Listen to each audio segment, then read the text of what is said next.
Assalamualaikum warahmatullahi wabarakatuh. Selamat berjumpa kembali anak-anak. Pada pertemuan kali ini kita akan belajar tentang benda isolator, konduktor, dan semikonduktor muatan pelajaran IPA kelas 5 tema 6 subtema 3. Adapun tujuan pembelajaran pada pertemuan kali ini adalah yang pertama, menyebutkan contoh benda isolator, menyebutkan contoh benda konduktor, menyebutkan contoh benda semikonduktor, dan menyebutkan penerapan benda isolator, konduktor, dan semikonduktor dalam kehidupan sehari-hari. Masih ingatkah kalian bahwa air dalam panci mendidih saat terkena api karena panci terbuat dari bahan yang dapat menghantarkan panas dengan baik? Ada beberapa jenis benda yang dapat menghantarkan panas dan tidak dapat menghantarkan panas dengan baik. Jenis benda berdasarkan kemampuannya menghantarkan panas yaitu benda isolator, konduktor, dan semikonduktor. Apa sih itu benda isolator? Benda isolator adalah benda yang tidak dapat menghantarkan panas. Sedangkan konduktor adalah benda yang dapat menghantarkan panas, dan semikonduktor adalah benda yang sedikit dapat menghantarkan panas. Contoh benda isolator diantaranya adalah plastik, kayu, karet, kain, kertas, tembok, gabus, keramik, dan juga kain wol.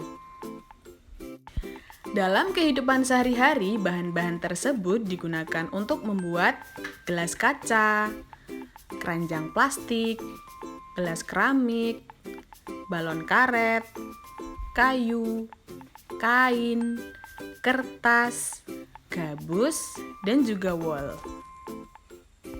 Benda-benda tersebut tidak dapat menghantarkan panas dengan baik. Selanjutnya akan kita pelajari tentang benda-benda konduktor. Contoh benda-benda konduktor diurutkan berdasarkan penghantar panas yang paling baik, dimulai dari perak, tembaga, emas, aluminium, dan seng. Selanjutnya, nikel, kuningan, perunggu, besi, dan platina. Dan inilah adalah aluminium, timah, tembaga, baja, emas, perak, besi, dan seng yang masih belum diolah menjadi benda-benda yang digunakan dalam kehidupan sehari-hari. Ketika sudah diolah, maka benda-benda tersebut bisa dijadikan wajan, panci, sendok dan garpu, serta nampan. Nah anak-anak, selanjutnya mari kita berdiskusi. Perhatikan lempengan seng, aluminium, plastik, besi, dan tembaga pada gambar di samping. Kemudian, kita akan mempelajari mengurutkan mentega mana yang akan lebih cepat mencair.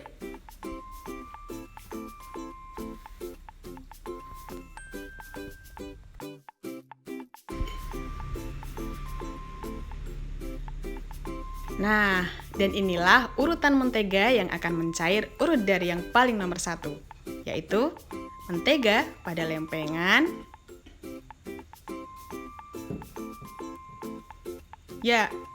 tembaga.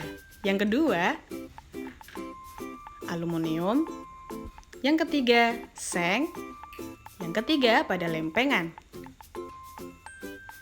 besi. Dan yang terakhir, pada lempengan plastik. Selanjutnya akan kita pelajari tentang contoh-contoh benda semikonduktor. Benda-benda semikonduktor yaitu germanium dan silikon. Kedua benda tersebut biasanya digunakan sebagai bahan pembuatan komponen listrik, seperti kapasitor elektrolit, kapasitor tantalum, dan kapasitor polister film, dan lain sebagainya. Selanjutnya akan kita pelajari contoh penerapan benda isolator dan konduktor dalam kehidupan sehari-hari. Yang pertama, tentang termos. Termos terdiri dari 3 bagian penting, yaitu penutup gabus, lapisan perak, dan ruang hampa udara. Ketiga bagian tersebut memiliki fungsi sendiri-sendiri.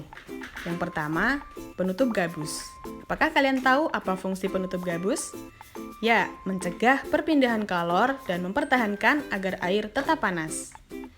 Yang kedua, lapisan perak berfungsi untuk memantulkan panas agar panas tidak keluar dari termos serta menstabilkan suhu.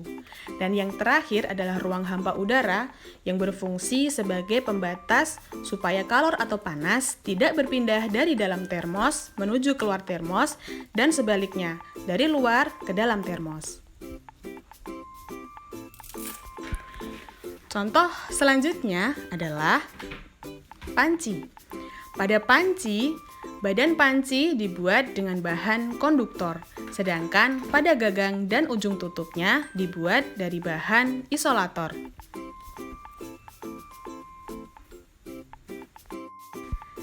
Kemudian, contoh selanjutnya adalah cerek. Seperti panci tadi, badan cerek terbuat dari bahan konduktor, sedangkan gagang pegangan dan ujung tutupnya terbuat dari bahan isolator. Dan yang terakhir adalah solder. Ujung solder dibuat dari bahan konduktor, sedangkan pegangannya dibuat dari bahan isolator.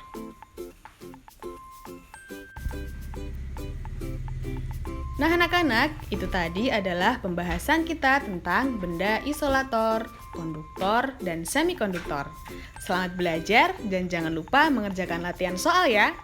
Tetap jaga kesehatan, selalu semangat belajar, rajin beribadah, dan jangan lupa membantu orang tua. Cukup sampai di sini pertemuan kita pada hari ini ya. Terima kasih atas perhatiannya.